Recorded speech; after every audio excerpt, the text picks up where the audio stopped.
Hey folks, this show is brought to you by one of our favorite sponsors, Sunset Lake, sebede.com, but also just Sunset Lake Sebede. Our friends, and you cling to your friends these days. Yes, if you need to relax, there's been some horrible news. Sunset Lake Sebede is a great way to do that. I went to bed at 4 in the morning last night, and the only way I was able to go to bed was because of Sunset Lake Sebede. The sleep gummies really help me out in certain circumstances. They are a movement partner. They're a great company that you can rely on to treat their workers right and to have great values, but they also have high quality products. So they use regenerative farming practices, all of that. Sunset Lake was sponsored our live stream last night. They are an incredible company. Use the code LEFTISBEST, get 20% off at sunsetlakesebede.com. All right, now time for the show. The Majority Report with Sam Seder. The destiny of America is always safer in the hands of the people than in the conference rooms of any elite. Sam Seder. They are unanimous in their hate for me, and I welcome their hatred. We must guard against the acquisition of unwarranted influence, whether sought or unsought, by the military-industrial complex. The Majority Report with Sam Seder. And I get the feeling you've been cheated.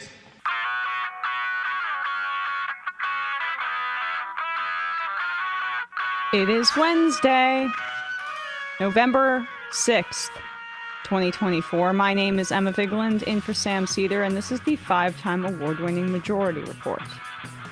We are broadcasting live steps from the industrially ravaged Gowanus Canal in the heartland of America, downtown Brooklyn, USA. On the program today, Joshua Cohen, aka Ettingermentum, will be with us to break down what happened last night. And what happened last night is that Donald Trump, a convicted felon who has tried to overturn the results of the past presidential election, wins the presidency for a second time. Democrats also have lost the Senate. A flood of crypto money unseats Sherrod Brown in Ohio. The House is still up for grabs, but not looking great.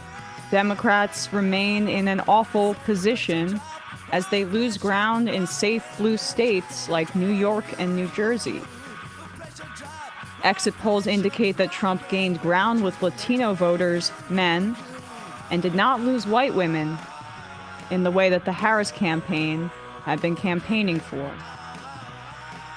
Abortion rights amendments did pass in Missouri, Arizona, Colorado, Maryland, and Montana, but lost in Florida, Nebraska, and South Dakota. Florida's abortion and cannabis, their cannabis legalization measure also failed. Better news. Failed the 60% threshold. Yes. Just to point that out. Yes, right.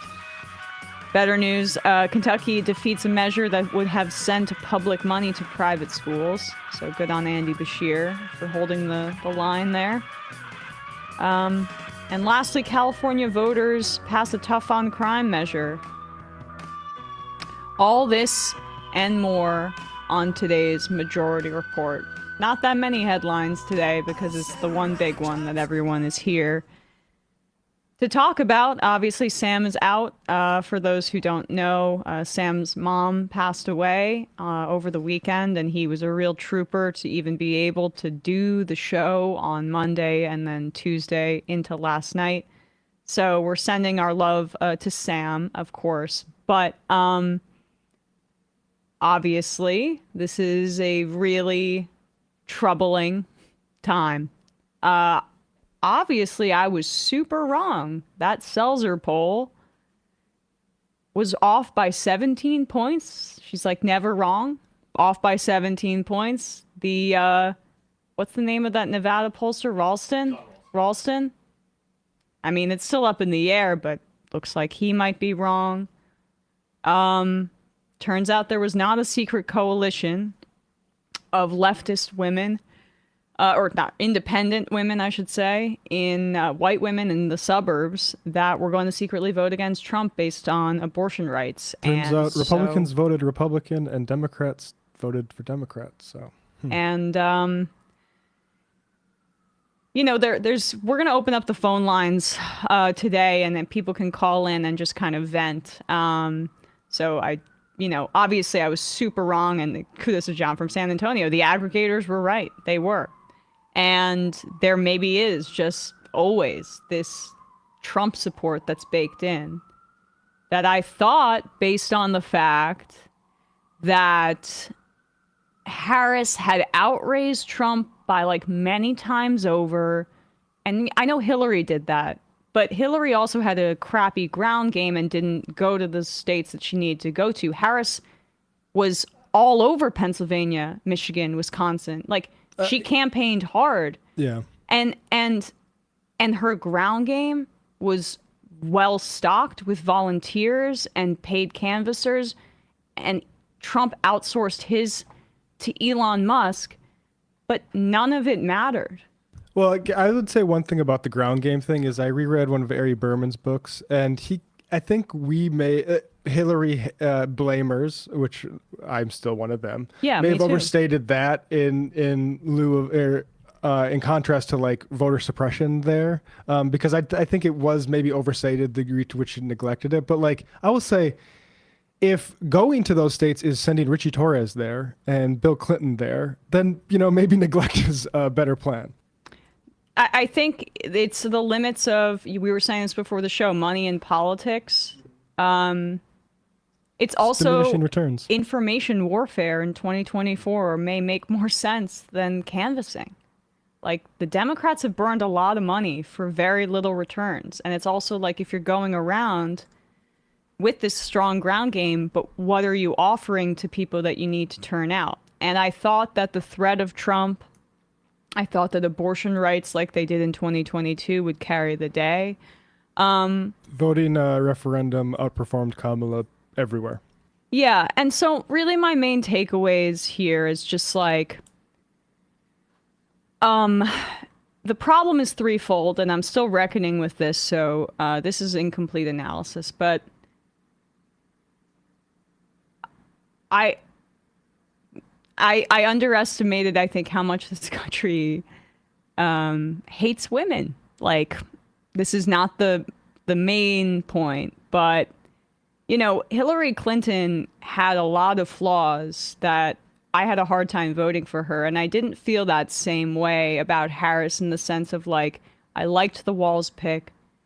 The country agreed. She had high favorable numbers, and Walz did as well, and Trump and Vance were below in negatives in favorability, and again, that didn't matter. But she's a woman, and it made it a lot more difficult for her to communicate. Even though she was extremely disciplined to stay on message, the problem in the end was what that message was, on top of the fact that it was difficult for her to communicate it. And that brings me really to my second point about the race, which is that this is Biden's fault, at least in this context. Harris having to campaign for 4 months with Biden's entire infrastructure meant that she ran a very risk-averse campaign. And for someone like her, who hadn't run a presidential, in the general election, presidential race before, to take over his campaign infrastructure and kind of adopt what he already was doing, practically it made sense, but it was a conservative strategy that didn't pay out at all. And 4 months ago, before she entered the race, Biden was at risk of losing like Virginia and New Mexico. We were in a situation where it would have been an even worse bloodbath than what we saw last night. But Harris entered the race with the anchor of being a woman of color, but also being deeply tied and refusing to really, because of this conservative strategy, differentiate herself from Biden. Biden's administration is deeply unpopular, and he put her and the whole country in an impossible position because of his selfishness to run for re-election at 81, going to be 82 really soon. It devastated the campaign. It devastated. How can you build from that point on? I thought that they had a good chance to do it, but it turns out they can't. It was always a Hail Mary. It was, and it made it so that the Democrats overperformed. Like if Biden was still in the race, we know how much worse this would have been, because people felt he was not cognitively able to do the job. But if we did have a primary, this is what brings me to the most important point here. If we did have a primary, we could have had somebody. We could have had, I mean, Harris would have been the favorite because she's the VP, but we would have had a robust debate if Biden chose to do the right thing and step aside, like he heavily hinted that he would do throughout 2020. We could have had a primary where these issues were ironed out, and there could have been in some way a way for this campaign to offer something for folks more than just we're not going back and abortion rights and Trump is so scary, which is really what I'm overall feeling right now, is just that this is the death of this kind of liberalism. We're at the tail end of it. And we've said over and over again that liberalism was inefficient or incapable of fighting back a potential fascist presidency in Donald Trump. And this is kind of the culmination of that. And you see it in the exit polls, right? Latino voter, for all the yelling at black men, they turned out exactly as they normally do for Democrats. So thanks, Obama and the Harris campaign for doing that. It was Latino voters and young voters, Bernie's coalition. That was a big part of the difference here. And if we could pull up some of this exit polling from CNN, Bradley. Latino men embracing Trump here.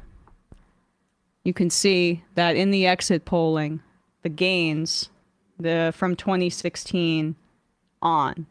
So, okay, yeah, there was a slight gain for black men there in the exit polling, but still not enough to sway things in the way that you can see Latino men just completely inverting from Clinton plus 31 in 2016 to Trump plus 10 in 2024. And yeah, some of that is sexism. That's 100% true. And trust me, I don't discount that. There's a lot of reasons people make decisions about what they're going to do with their vote. And some of it is just like, I don't see how she may have high favorables. I think she's nice, but can she lead? That may be part of it with men. But the reality is also that if you're a Latino man in this country, you're more likely to be a first or second generation immigrant who is trying to build up wealth in a society that hasn't really offered any opportunities for people meaningfully to be a middle class contributor for decades.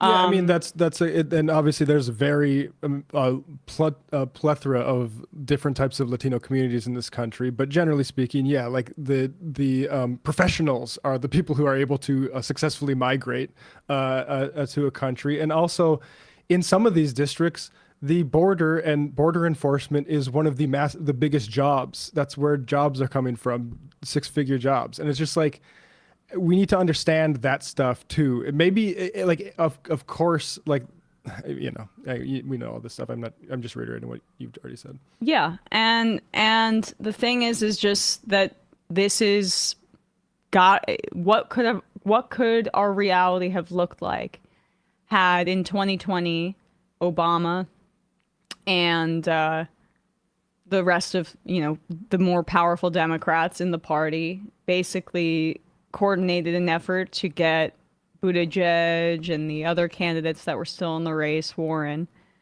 to withdraw in time for there to be a coalescence around Joe Biden, who, in the end, we hear that JD Vance says, "Oh, I like Lena Khan. I mean, she's probably gone." I can't even begin to think about what advocating for Palestine looks like in a Trump era. They're Hope talking Bibi about does him a solid. mass deportations, yeah. And I really, that's all I have as of right now, is that this is the ultimate failure of liberalism, where in 2016 it felt like, okay, that could have been fluky with Trump. No, this is a full embrace of everything that he represents. And the other side hasn't provided an alternative that can combat this extremely scary moment in our history. I mean, you blame. Actually, we'll save this for the fun half. We gotta get to Ettingermentum, I assume, right? Go ahead. I think this is really Obama and the financial crisis. Professor Steve Keen, who I think we've had on this program, pointed out one of Obama's early speeches during the financial crisis, where in the same paragraph he says, this is why we need to give money to banks and why we don't need to give money to you. And he said the reason is those banks are really good, and every dollar we give them might result in like $8 worth of loans. And I grew up sort of on the people who were criticizing that perspective, saying you can't trust these organizations technically to do that. But we don't need to think theoretically anymore. We see what the proof is. The proof is people like Elon Musk and J.D. Vance and Silicon Valley. That bubble was inflated by that approach. Instead of just giving people money to stay in their homes, we gave it to financial vultures. And those are the same people who are causing the inflation that cost Joe Biden and Harris the election this time. This is because, okay, I'm glad there was a little bit of wage increase, folks. There was an increase in everything. If wages didn't increase, that would have been insane. But we have a whole bunch of people for 2 years on the progressive side, the higher income side, saying, actually, the economy is good. Actually, the economy is looking improved. And it's like, are you renting, or do you have properties that you're renting out? Because hello. And the two members, Biden actually had something for it, Build Back Better, and it got winged by the centrist part of the party, the same part of the party that ran this campaign. And Jamal Bowman got no thanks for trying to stick up for that, which would have helped a lot of this. And also, Cory Bush got taken out, probably the most likely member of Congress to feel the actual inflation that screwed people over. And the Democrats are going to be insistent about staying blind to that pain, because the people who run the party and the consultants who ran this, they're going to get money to just say, hey, actually end the weird stuff. And let's get Liz Cheney on the, I got her in the Rolodex. Let's see if she can call George Bush. It's a failure of that going back to 2008, in my opinion. And you can even go back further to Clinton, to the origination of these kinds of politics with the Democrats, too. But that's why I wanted to emphasize that this is this death of liberalism. At least, I mean, we were told by some people in 2016 that this would bring a much more progressive Democratic Party, and now we've just lost to Trump for a second time. And the thing is just like, Kamala was never equipped to run a movement campaign because she's not a movement candidate. She was a standard Democrat, and my estimation was that she was better than Biden. But that's not enough. Like, it's exactly the laying it bare here. We're not going back. Where are we going? Right. That summarizes it. And where we're going is obviously I'm an emotional person, right? So like, it's hard for me to sit here and give many silver linings at this point, except that we've been here before. We lived through 2 Bush terms. I mean, read Hunter S. Thompson. We've been here before, folks. Nixon, giant landslides. Reagan, giant wins. There's a great bit about, like, before Reagan, we didn't have to fear people's blood, and after Reagan, we did. And we also had to fear acid rain. We've been here before. We have. My one thing I'll just get a little emotional about is it does, as a woman, feel pretty shitty. I feel like the humanity of women and their rights, no one cares. And even in the face of Trump and everything that he represented, that's a tough pill to swallow. So, with that, let's read some ads. Yeah. So, actually, should we play the pre-recorded ad so I can get my shit together Yeah, and then we we'll can play this? absolutely do We'll do that. it in a different sequence. We'll be Yeah, right that's back, perfect. folks. Yep.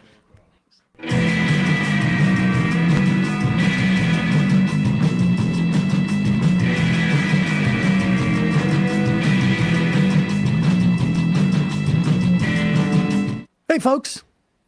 Trying to up my game in terms of my furniture, but I also don't want to spend a ton of money. Well, I have a new bed that I got.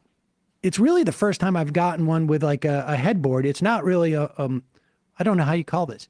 It has dowels. It's beautiful. It's like a white oak one. And I got it from Article.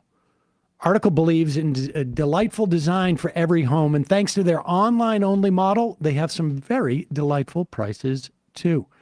Their curated assortment of mid-century modern, which is also something I favor, coastal, I'm not sure what that is, industrial, Scandi, which is really where I'm at. That's Scandinavian design, and boho designs make furniture shopping simple. Article's team of designers are all about finding the perfect balance between style, quality, and price. They're dedicated to thoughtful craftsmanship that stands the test of time and looks good doing it. Article offers fast, affordable shipping across the U.S. and Canada. I will tell you this, too. They're really good about helping you schedule it and whatnot. It was super easy for me to get my bed. It came in a couple of different packages. It's a big, it's a queen-size bed I got. And I also got a mattress from them and a beautiful brass lamp. You pick the delivery time, they'll send you updates every step of the way. They really did that well.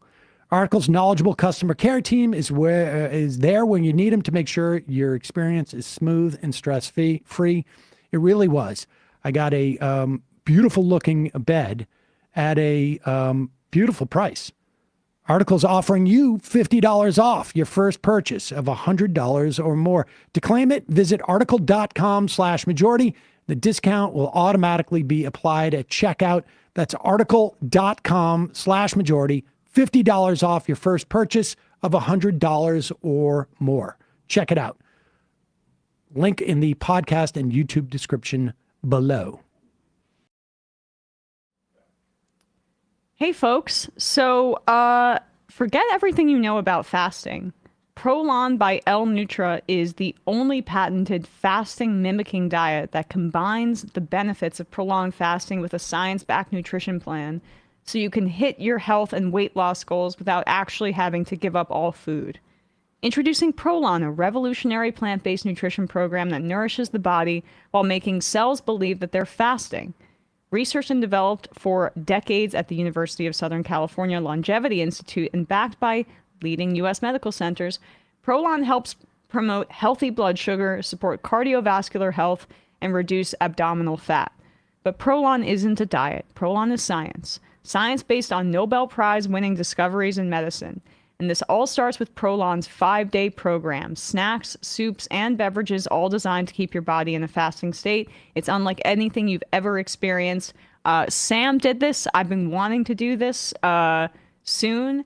I was nervous a little bit that he'd be cranky while he was doing this, but he was completely normal and had great energy levels.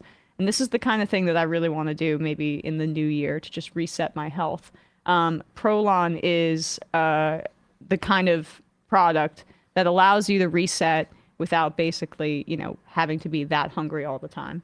Right now, Prolon is offering the Majority Report with Sam Seder listeners 15% off their 5-day nutrition program. Go to prolon.com/majority. That's Prolon.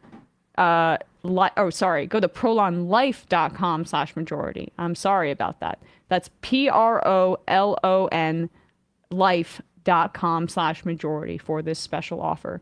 prolonlife.com/majority for 15% off their 5-day nutrition program. We'll put a link to that in the description wherever you're listening to or watching this. All right, folks, quick break, and when we come back, we'll be with Ettingermentum.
We are back, and we are joined once again by my friend of the show, Joshua Cohen, Ettingermentum of the Ettingermentum Newsletter.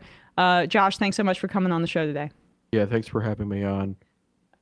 So we're a little despondent. Obviously, you as well as myself were pretty bullish on the idea that these aggregators were overestimating this Trump support, and turns out they were right. They were right. Yeah. I mean, maybe by accident, but they were right. And these highly rated pollsters like J.N. Seltzer was like wrong by 17 points. Yeah, 20 points. Yeah, it's a historic first. It's like, just like to get into like the predictions thing. I tried, my kind of philosophy was to look specifically at the indicators that had proven to be reliable during the Trump era. I was like really trying to see. I was always very open to the idea of there being a non-response bias that benefited Trump. Like I kind of I had always said in my writing that I thought that it was more because of the pandemic, but Nate Cohn had always said that they were still having issues with non-response and that it was still an ongoing problem. I thought the pandemic was a more compelling reason because there wasn't a non-response issue in 2016. Right. But I was looking at all these like indicators to see like, is like the Trump support here real, or like is he like on track to win? Like is there, or the like the pollsters were saying, they always had it at a very close, stagnant race. I wanted to see if like the indicators that had previously shown that the polls would be off, like the Washington primary or things like the Seltzer poll, both of which were accurate both 2016 and 2020, when the polls were very, very off in 2020. And it gave me like a feeling that like, well, the warning signs that existed these 2 years that were indicated through these very high quality pollsters, these pollsters who weren't afraid to hedge or move in one direction because it's what the consensus was or what the narratives were, they were all kind of pointing this one way. What happened is that like because I think changes in the media environment, changes in how like kind of what Nate Cohn at the New York Times said, these indicators that were accurate up to as late as 2020 were like not really reflecting shifts in the environment. He had kind of made a very strong case that this was the case for special elections, which throughout 2023 and 2024 showed very strong, like a very strong baseline for Democrats. Senate polling always showed them doing very well, and I took that as kind of evidence that generic, like after 2022, when Democrats have the best midterm results since the Great Depression for an incumbent party, the story seemed clear to me that people wanted to vote for Democrat. They weren't really enthused with Trump. Trump was always unpopular, disliked. His presidency like ended with him being kicked out of office. But the Biden administration just was not acceptable to them. They weren't willing to accept like this administration led by this very, very old man who wasn't seen as a capable leader, who they thought presided over crisis and inflation. And they just that seemed to be a coherent story. So I spent like a year through most of 2023 up until he left the race getting increasingly pessimistic. I initially thought that he could perform at about the same level that he did, that there was a chance his approval rating might improve, or he could be something of like a capable candidate. Even I was always very down on him. My first ever article of the race was saying that he shouldn't run for re-election.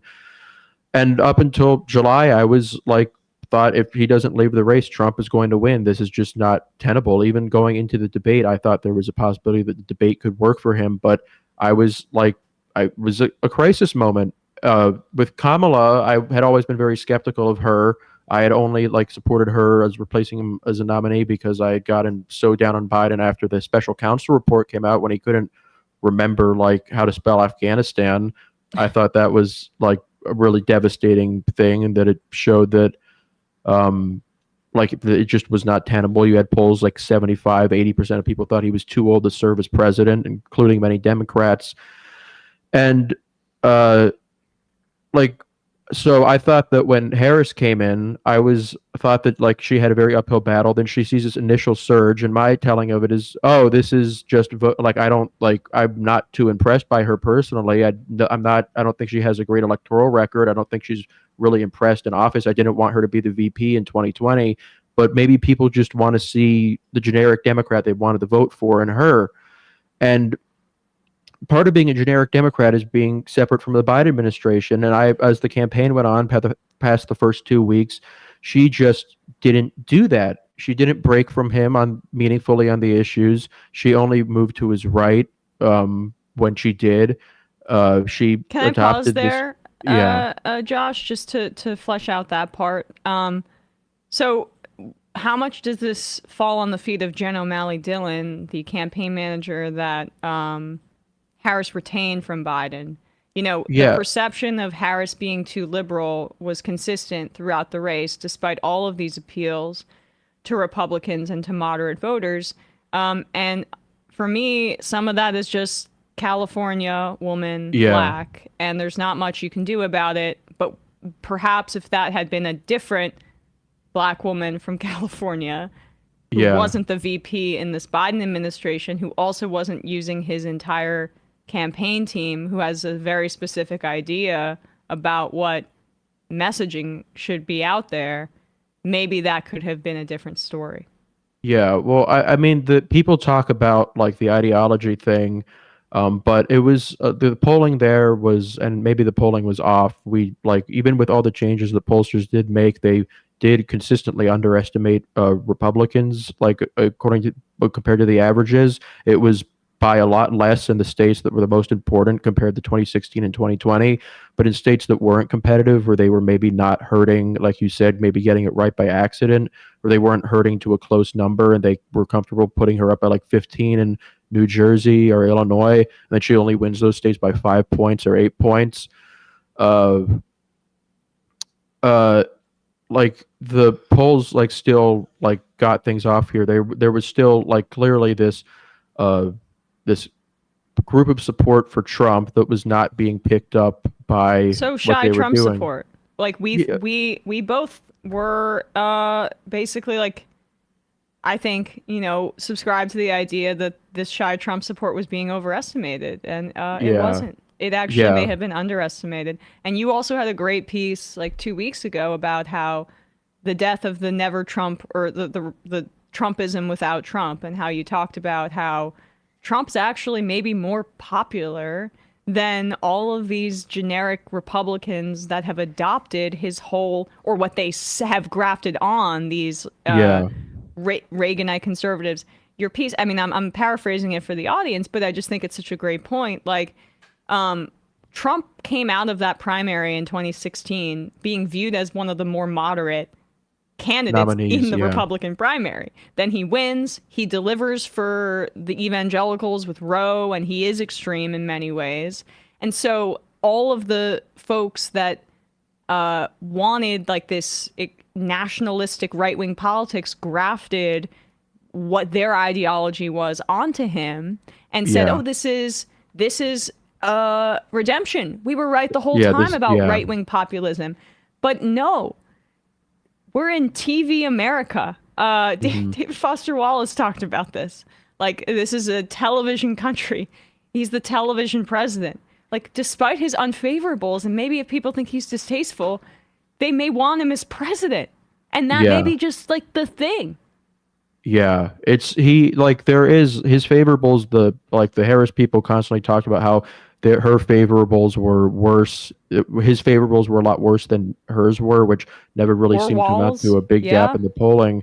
But that the way that just they're perceived is that Harris is somebody can personally maybe, or think is kind of affable, or not a bad person. People generally did think she was smart. That was one thing that was consistently seen in polling, but not see as a serious, experienced leader. While Trump sort of has this bad cop, dirty Harry effect, where people who dislike him will go out of their way to kind of see him as a strong leader due to the fact that they dislike him because of this cultural archetype of, oh, he's a bad cop and a loose cannon and he doesn't play by the rules, but he gets things done.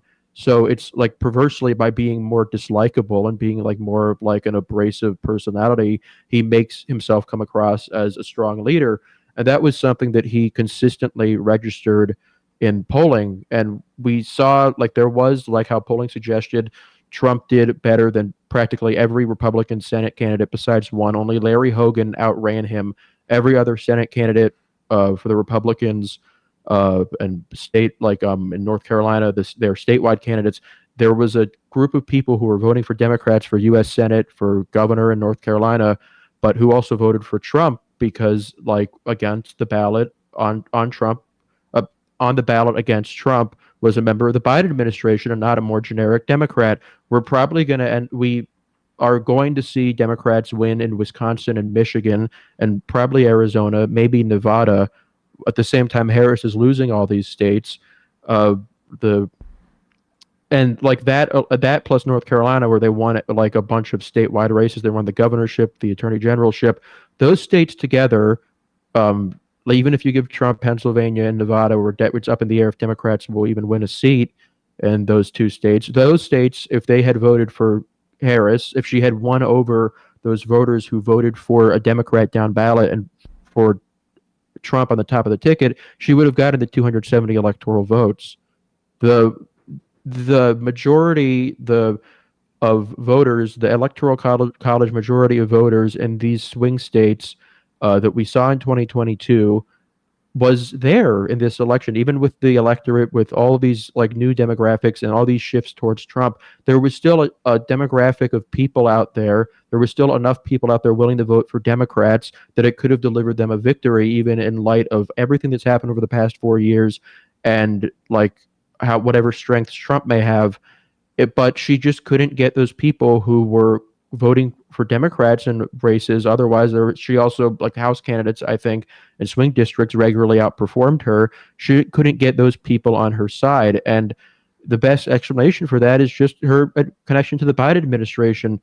It seems realistic enough to me that if they ran somebody who was a strong, credible candidate who was disconnected from the Biden administration, maybe not her, maybe her if she made bigger moves to separate herself, she could have reached that appeal that these candidates like Tammy Baldwin, like it's not even about ideology. You have Tammy Baldwin, who's a progressive in Wisconsin, who outran her and won her race. You have Alyssa Slotkin, who's a centrist former CIA officer in Michigan, who is probably going to win her race. Josh Stein in North Carolina, granted he had a very easy opponent. He's a moderate. Ruben Gallego will probably win in Arizona. Some have called that race for him. He was a former progressive who moved to the center. It wasn't like people are going to make this like a centrism versus progressive thing. And I think that like the centrists have a lot to answer for here, like personally, but I'm not of the belief that like a particular set of policies would have moved the race in one direction or the other. This isn't a question of ideology. It's a question of leadership. It's a question of, are you seen as a competent person?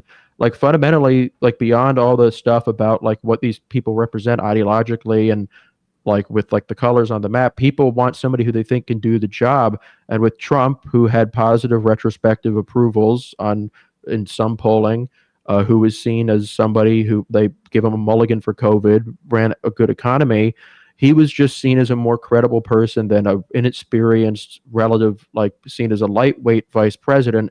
And he was able to win people who otherwise voted for Democrats. And I'm sorry, but there is a gap in like if she's viewed favorably but not viewed as a leader. That's also about being a woman. Like, I mean, that's also part of it. That's true. And I don't think that we should be afraid to like say that's the case just because she made decisions that we don't like. There's a middle ground. You don't want to be like somebody saying that she only lost because of sexism or racism. That was like the sole reason, because it wasn't. She made mistakes. Like Hassan said in the stream last night, she's a 60-year-old woman.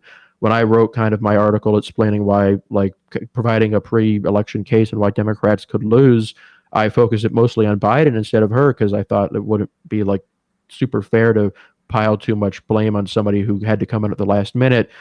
But like she had control over this. She could have chosen to get a new staff if she wanted. She had control over what her messaging was. She had control over her like staffing and personnel, and she chose to be as least risk averse as possible. She played like she was protecting a lead when it appears that she never really had one. Yep, that's I think exactly right. And at the end of the day, I still bring this back to Biden, where we could it all have had goes a prime. back to him. I mean, it was his stubborn refusal to stay in the race with extremely low favorables, being 80 fucking 1, and there was no scenario where this jungle primary at the convention would have worked. Yeah. Like the other options that you talk about, like the other stronger candidates than Harris, they would have had no legitimacy, in my view, if they were inserted in that way. And so at the end of the day, it comes back to Biden. It comes back to his decision, because once he was unable to do the job, the only option was Harris. And she still had those ties to the administration. And we're seeing a broad anti-incumbency reaction in the West, in Europe, and in the United States. What's your view of that as it relates to the anti-incumbency post-COVID and the inflation that people felt? That's something that's happening across Europe and the United States. Yeah, I would say that's an important point. It's a big reason for why, and you can't say it's particularly ideological. People are talking about the results as proof of like this big right-wing shift in people's attitudes, and obviously there is they have been successful at winning over public opinion on on a lot of their issues. Like immigration has very right-wing attitudes, I would say, with an assist from how Democrats messaged on it. But this is fundamentally, it's a question of material conditions first, where Biden is perceived as presiding over this time of crisis. And then coming from that, it's just perceptions of leadership. You just can't have an 80-year-old president who can't message, has been in Washington since the Nixon administration. He was there to vote on the Watergate impeachment if it happened. He that's was one of Jimmy Carter's early endorsers. Yeah, in 1976, he after his wife died, he got a phone call from the sitting president Nixon.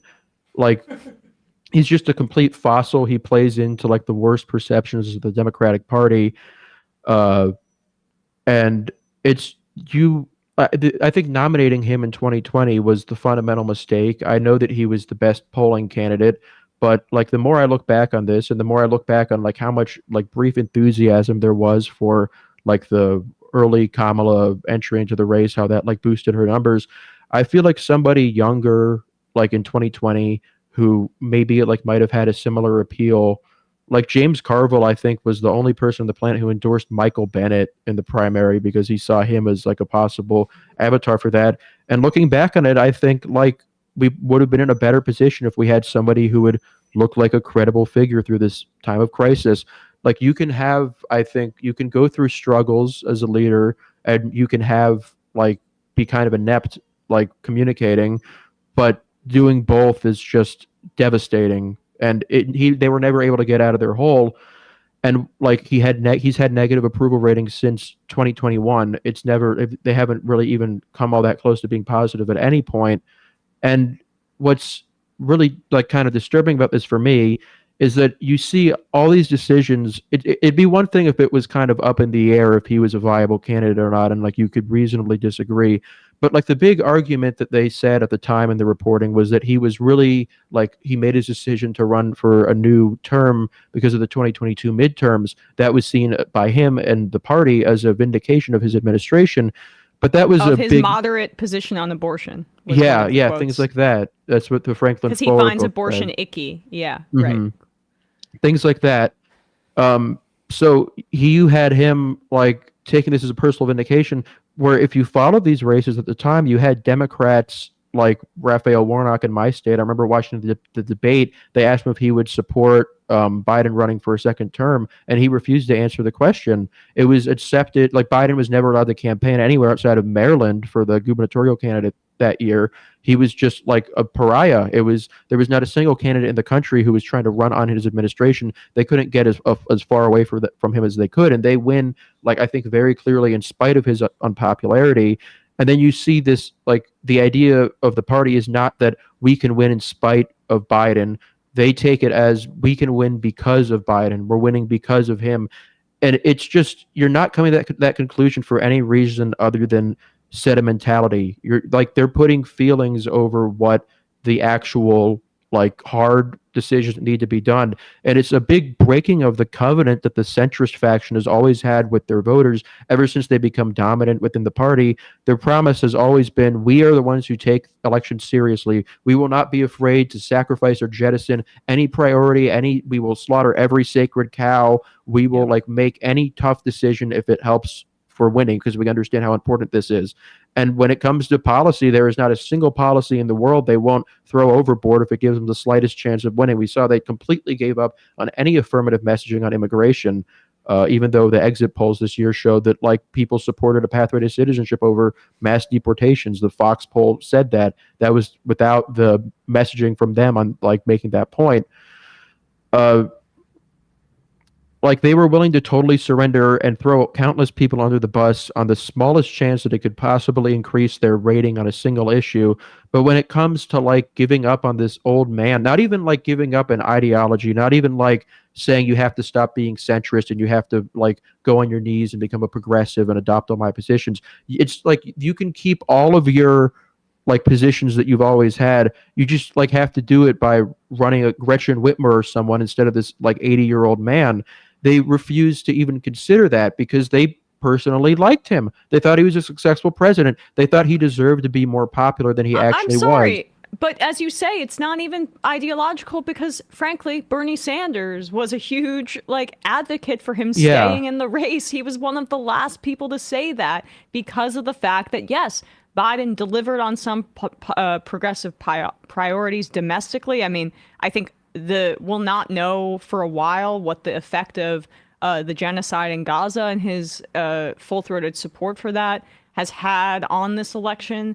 You know, directly electorally, it may not have like a direct line, but it just contributes to what you're saying about this lack of faith in his leadership and then by extension Harris. And you know, it's just astonishing in that way. The willingness to make any material concessions while refusing to compromise on these purely emotional things. These weren't like things that even matter for their worldview. It's purely emotional. It's in 2016, the Hillary Clinton campaign refused to manage, like, she was the second least popular candidate in terms of favorability ratings at the time. She was only behind Donald Trump that same year, but her campaign refused to really, like, even deal with the concept that she could be unpopular because they thought she deserved to be popular. They thought she was such a great person and such a smart, capable leader that, well, she should be popular. And if people don't think that, they don't agree with that, then they have to be wrong. Like, they just weren't willing to admit reality when it wasn't what they wanted. When Biden is, like, I would say, like, at the time, I like said it very early on that I thought he clearly was not a capable candidate, that nothing in the 22 results and nothing about, like, his struggles made it look like he could make a comeback because it was so clearly linked to his age. It was so clearly unique to him and not the party as a whole. And that bore fruit when you saw every Senate candidate outrun Harris today. It just like there was. What do you make of the clear difference in, like, crowd size and the spending that the Democrats did, like, in ways that, you know, it on its face, I go, okay, this is an improvement from Hillary 2016. She went to Michigan, to Pennsylvania, to Wisconsin a bunch of times. She went to Arizona. She went to North Carolina. Like, this was a campaign that was trying to correct those particular mistakes. They outraised Trump by even wider margins than Hillary, I think, in 2016. None of it mattered. The ground game didn't matter. Like, Elon Musk. I was always skeptical of that because I just remember how much people were saying, like it was going to win, like, Florida for Hillary in 2016. But yeah. But like Elon Musk getting Trump outsourcing his ground Yeah. operation. Like, this is a reckoning, I think, with how we conceive of elections. Maybe like Yeah. Well, this is information warfare in spaces where the Democrats aren't even competitive. Yeah, well, it's not totally. I wouldn't say that the fact that like they won despite having a better ground game, worse ground game. That was the case in 2016. Trump's campaign in 2016 was notoriously shambolic. I remember there's a story about how like in one of the most important swing counties in Colorado, there was a 16-year-old running his the county operation there. Like Bill Mitchell famously said, the ground game is in our hearts. So like it's not new that like this like massive organizational advantage by the Democratic Party isn't capable of bringing them over the line when their candidate just isn't compelling to people. And it goes against like a lot of like what kind of like the reasons they gave for why they underperformed in 2020. Like they said that was because they were all at home because of COVID while Republicans were knocking on doors. It doesn't appear like it made a huge difference.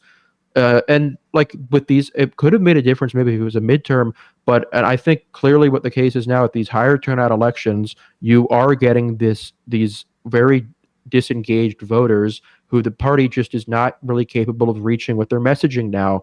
They had a very elitist DC kind of perspective towards the campaign. They were very like they stuck towards much of Biden's positions. They didn't make many populist appeals beyond kind of they had the thing about price caps, and that supposedly polled very well. But everything else was just kind of appealing to this like niche circle. The stuff with like never Trump Republicans and Liz Cheney. Like the only people who really were aware and care about that are people who are deeply connected to politics. And those people go to rallies and they donate and they maybe volunteer and sign up and help like knock on doors. But they only have one vote. There's like people who don't follow elections until like the final day and then go out and vote for Trump because they remember like the economy being good under him. They have as many votes as he does. If the fundamentals of the election and like the way that you're presenting yourself aren't in your favor, like you're not going to be able to win over these like disengaged voters.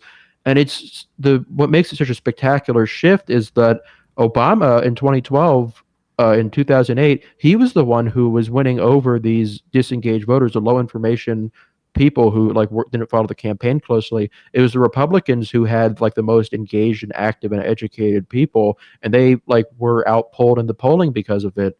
Like Obama outran his polls by 4 points nationally. There is clearly a really big issue with how Democrats like approach these people. Like it's talked about like it's a huge reckoning for the left, but like the fortunate thing is, and what gives us like some degree of a path forward, is that like our strategy, like the idea that we could, it actually is in a sense a vindication of kind of not just the Bernie strategy and this conception of politics actually dating back to Obama, where you don't just play politics by reacting to what's immediately in front of you and trying to focus group and manage everything as it comes, but by trying to reach out to people who aren't engaged in the elections, people who aren't following it, trying to shape the terrain to your advantage, trying to change the way people think of the issues, trying to change what the turnout of demographics are. When Democrats were doing that in 2008 with Obama, it was a big risk relative to their past campaigns. But what ended up happening was that they ended up registering hundreds of thousands of people. They got massive voter registration advantages in the lead up to those elections. They turned out a lot of people who had never voted before, and they created a pretty durable coalition around Obama.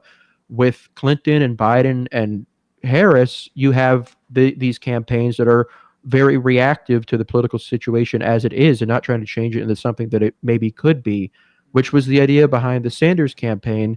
And given how reactive people were to this kind of Trump campaign that just acknowledged and reached out to these people, and took a proactive stance towards changing the way like the electorate was and the way people thought about politics, like their policies are pretty shitty. Like they're not all that popular. He's not all that popular in a way that someone like Bernie might have been. So looking at this, you kind of can get some hope that like this does show that like, and I know people said this after 2016 and it's supposedly been discredited now because like they like made hints towards like more left-wing populist policies after then, but like they ended up nominating Biden, they ended up nominating Harris, like for all of the talk about how like progressivism is totally exhausted and how it's been decisively repudiated. like it was only progressivism and like through the very insincere like mouthpiece of these like really like insular, inexperienced, in Harris's case, are unpopular or elitist figures like Biden. So it does like kind of show that politics is more malleable than it is otherwise, and that if you come out and you are like more true to yourself, you like have some degree of integrity instead of flip-flopping on all your positions, you try to meet people where they are instead of playing for cable news, you can change things fundamentally in a way that really benefits you, because the Republicans with like Trump with these very disengaged voters ended up doing that. It was the people like to kind of that were capable of like really changing the way things were. And I wouldn't say this is too overwhelming. Again, this is the same electorate that a lot of Democrats still won seats in swing states, but it just, and like if it wasn't for like the like Biden running and the economy being terrible, they probably wouldn't have had an inroad here. But they were still able to like realign things in a fundamental way that the Harris campaign never tried to. Yeah, that's really well said. We mentioned earlier the exit polling with Latino voters. So I guess I'm trying to find some optimism in the couch cushions here, Josh. What do the next midterms look like? Can we blue wave them? But I mean, I can't even begin to think about that right now. Like, what is the path forward? Like, what I mean, we don't even have the full House race results yet. It's very tight. I guess let's start there. Yeah, well, that's like the mood on that has kind of shifted. Either way, the chamber is going to be decided within a few seats. The Republican House majority there, like if they have one, is going to be very small. If Democrats can get the 218, their majority will be very, very small. It does put something of a wrench into like the possibility of Republicans like passing these major bills. But the problem is that like there just aren't too many Republicans who like you could in the House you could see as potential defectors to like these big agenda pieces. If Democrats do have the House, they could have some degree of leverage over Trump. They could maybe threaten shutdowns to stop certain policies. They could like block the passage of maybe like an overhauling of the tax code through reconciliation. Republicans aren't going to be like getting rid of the filibuster to pass their agenda because they don't really need to. But like McConnell said, like that they're not going to be like overhauling that. Like they see that as far more important to stop potential Democratic bills than to pass their own legislation. The problem is that like you're at a point where they can do a lot through the executive. I think Dave Weigel said like they like can just get their court appointments through. You could have Alito and Thomas both retire, and like the court now has 5 young Trump members making up a majority. And they can like feasibly like get whatever they want through the courts. They can get the courts to agree with whatever executive actions they take, and they can try to change things through that in a way that like the liberals just can't, with the courts not in their favor.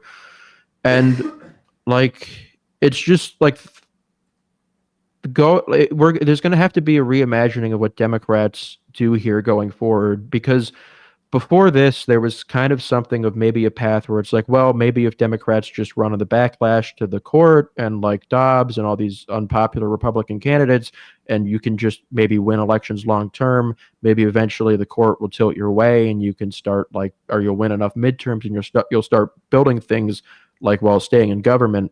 That seemed to be a possibility after 2022.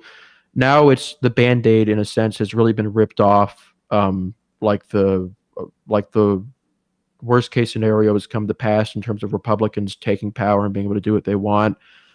The only kind of silver lining there is that like you could get a reimagining of the Democratic Party, but like the message they will take from this is that like she was too liberal, and unless there's like a cleaning of like a house cleaning where like all these operatives who presided over these disastrous losses are kind of pushed out of the party, by whom I don't really know.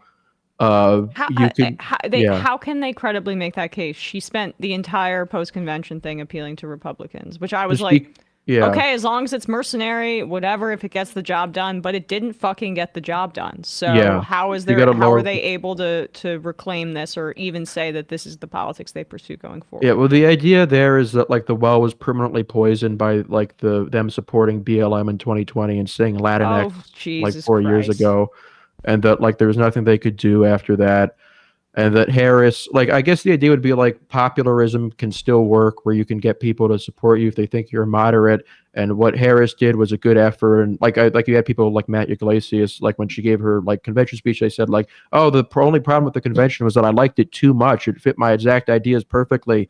They had people like David Shore running effectively running the largest Democratic PAC in the country. They had a $600 million budget and determined a lot of what they focused on.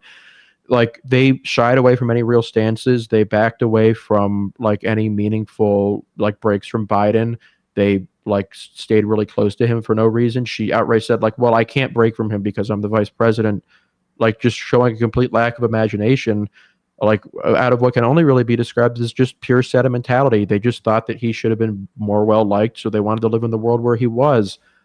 But their argument would be that she like was just never in a position to convince people that she was a moderate because she like poisoned her own well by having all these left-wing crazy wacko positions in 2019, and she had to find some way to break from those, and like people were just never going to trust her. There are some people who have been more consistent on that. Some people who did praise her like messaging while saying that like her background was a real problem and might make that impossible. And they have the polling that shows that like people saw her generally as a liberal. Well, the rate at which people saw her as a liberal, the rate at what people saw Trump as a conservative wasn't too different. Like the Trump as a conservative versus a moderate thing is very unclear this election. I've seen different results depending on different polling, but like at a certain point, like the question becomes like if the well was permanently poisoned for her, why didn't you make an effort to get Biden to not run in the first place? Because she was going to be the only option when that happened. And you had to have known that like his run might not have been sustainable. That had to have been something that like had to be a consideration. Because if you weren't imagining it, like you were just living in a fantasy world where like what the insane idea of running this unpopular 81-year-old man was a viable decision.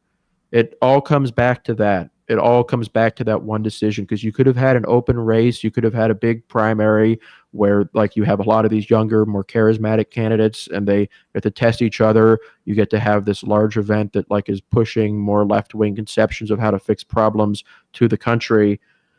But that just never happened, and we'll never know what could have happened if it did. But like the people like who made the decisions for the past 2 years were manifestly incompetent and fundamentally just very childish in a way that frustrated me throughout the race. I thought that like they could be bailed out off of public anger towards Trump at the end of it because of the way that these indicators broke and the way pollsters behaved in 2022, where they were very conservative. But it just never came together. They were who we thought they were. Yeah.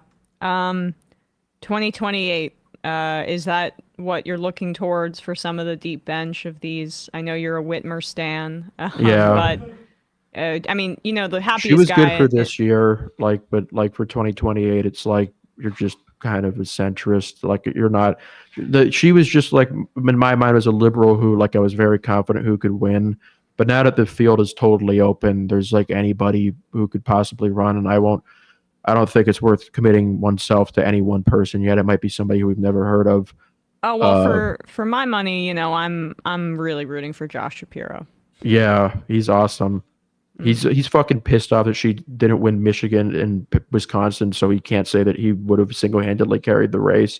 But he'll 100% run, and that'll be awesome. That'll be great because they will have a very big narrative around him. Okay, well, Josh, Ettingermentum, subscribe to the Ettingermentum Substack. Wish we were having a more exciting conversation, but I really appreciate your analysis. Thanks so much. Yeah, it's it's like this with Starmer becoming unpopular. Like, it's a story that like kind of like is what you'd expect given what we believe, but it's like at this point it's not even novel. Like, we've been through this before. It's just frustrating. And the Starmer point, Matt had made that maybe like a month ago, that this is what the lesson they were taking. And Yeah, they had Labor Party strategists come in to help manage the campaign. Okay. Yeah. Josh, Ettingermentum, thanks so much. Really appreciate it. Thanks for having me Okay, well, on. actually, we're having someone saying Biden shouldn't have dropped out. I want you to myth bust that one more time. Yeah, well, like, he was, like, if you thought that what happened last night was bad, it would have been way worse. His polling was like 5 points worse than hers when she came in. He probably like loses Minnesota and Virginia and New Jersey. Virginia, New Mexico. Yeah, New Mexico, like maybe even Illinois. Everything that caused the party to fail was downstream of him and his administration. We saw in these potentially decisive states there was plurality or majority of the population of these places that were open to voting for Democrats, and they didn't for Harris because of the administration she's connected to, and maybe like her own personal like lack of experience and her lack of charisma and indecisiveness. But that's all downstream from the decision Biden made to pick her 4 years ago. Like, his presidency just was a profound failure in what it could have been. He really did not accomplish what he set out to. Yep. All right. Well, thanks so much, Josh. Appreciate your time. Yeah, thank you.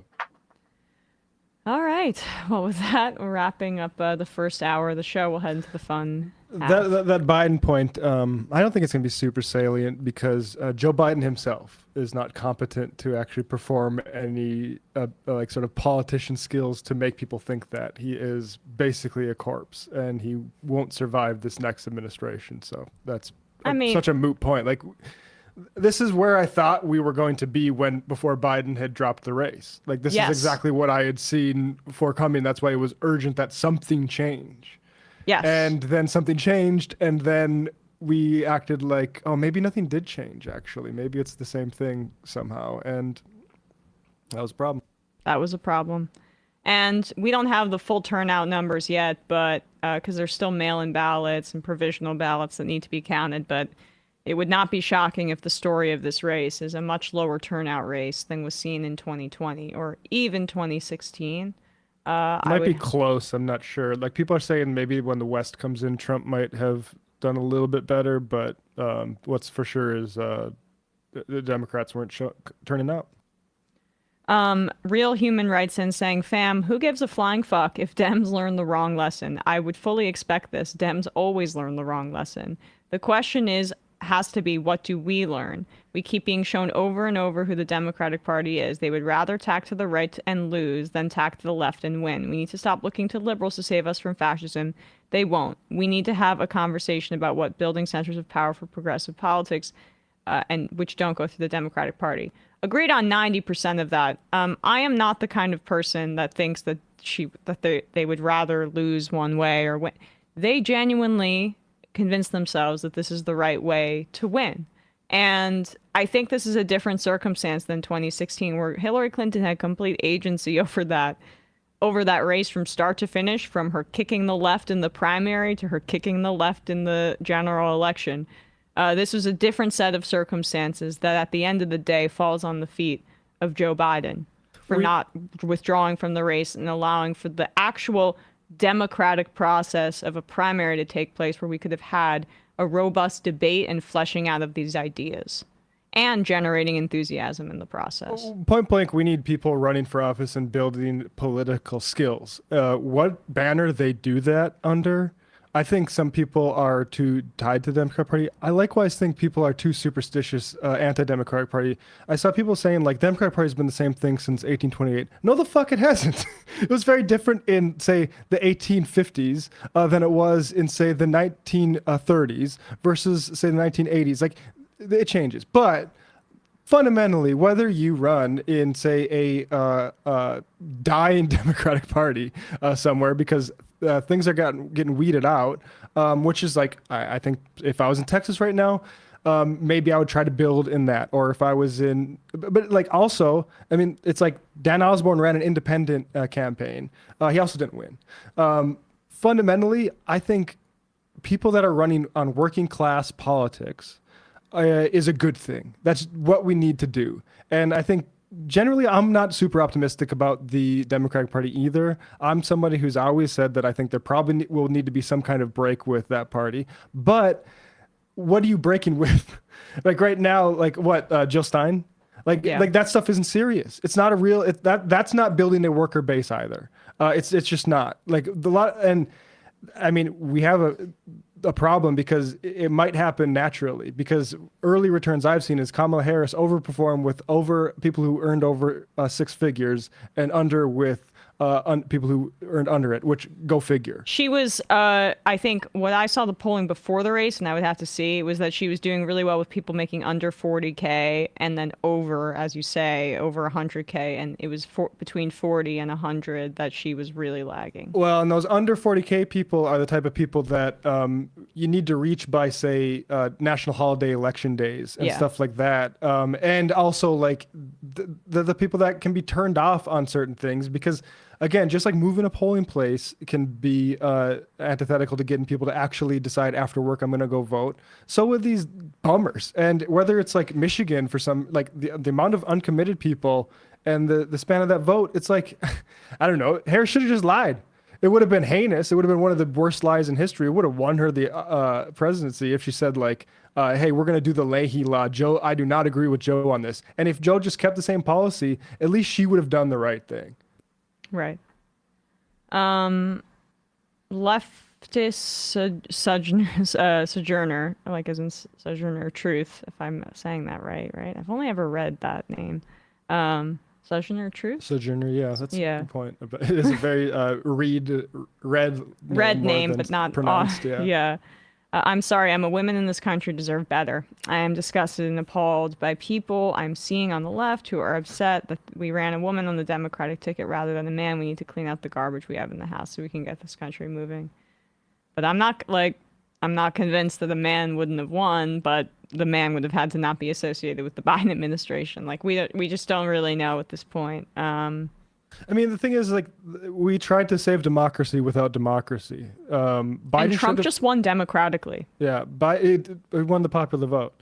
Biden should have stepped aside, and we should have had a primary again. And if Harris would have won that, it would have meant her being a stronger candidate. Instead, she immediately started running away from everything she said the last time she actually ran for office and got swamped. If she was the favorite in that primary, and even if she ended up winning, she would have had a fleshed out platform in that primary that could have come into focus in the general. And also the primaries where you actually do make the good commitments that they think are hamstring them in the general election, but actually, like, what people like Biden's Build Back Better, I think, and the $2,000 checks, like, I think that sort of stuff was a bigger pull on election day than I'm going to work with Chris Coons and Joe Manchin. Like, yeah. All right, guys, we'll head into the so-called fun half where we'll take your calls, and we'll open up the phone lines. I think we'll take a lot of calls today, just in case people want to vent. So the number is 646-257-3920. Matt, what's happening on Left Reckoning? Left Reckoning for our patrons at a certain level, I believe 10,000 and above, we're doing like a little hangout thing this afternoon. So go subscribe, patreon.com/Left Reckoning, and we're doing a show tonight. I believe we have a couple guests lined up.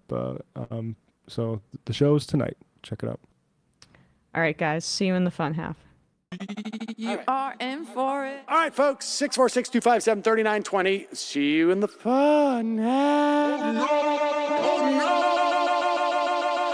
Are you ready?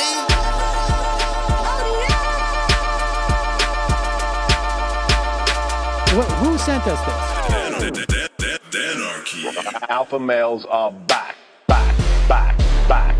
Boy is back. And the alpha males are back. Just as delicious as you could imagine. The alpha males are back.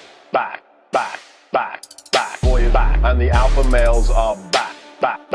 Just wanna degrade the white man. Alpha males are back. I take all of it in my throat. Alpha males are back. Snowflake says what? The alpha males are back. You are a madman. And the alpha males are back. Oh no, Sam Seder, what a fucking nightmare. Bring back DJ Danner. Yeah, or a couple of them. Just put them in rotation. DJ Danner. Well, the problem with those is they're like 45 seconds long, so I don't know if they're enough of a break. That's fucking nonsense. You see white people doing drugs that look worse than normal white people, and all white people look disgusting. And the alpha males. Psych. Fuck them. Fuck them. Snowflake says what? Snowflake